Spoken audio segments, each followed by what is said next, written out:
Siapa sih malam minggu ketuk-ketuk pintu? Hatiku bertanya-tanya.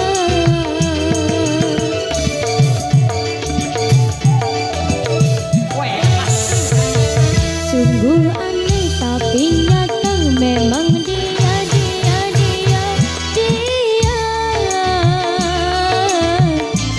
Pagi-pagi sudah di depan rumah, senyum-senyum padaku, aku pun jadi malu.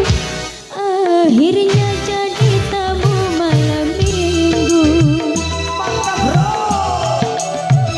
Siapa sih malam minggu ketuk-ketuk pintu? Hatiku bertanya-tanya.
Siapa sih malam minggu ketuk-ketuk pintu?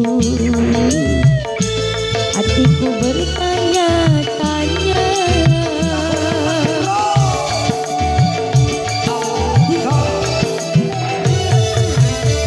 Sungguh aneh tapi nyata, memang dia.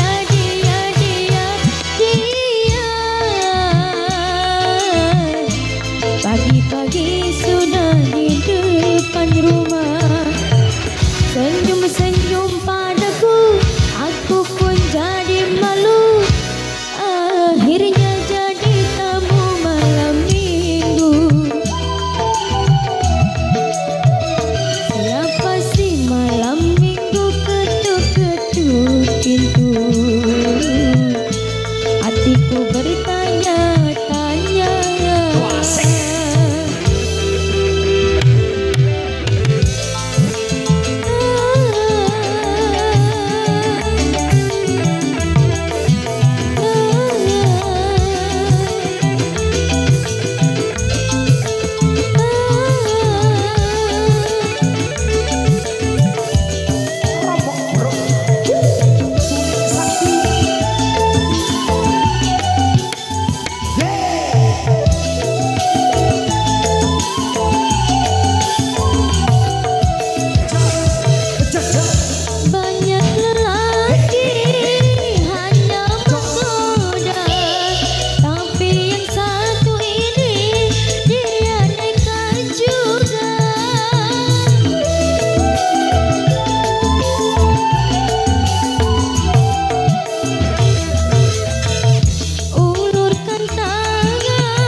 Siapa sih malam minggu ketuk-ketuk pintu?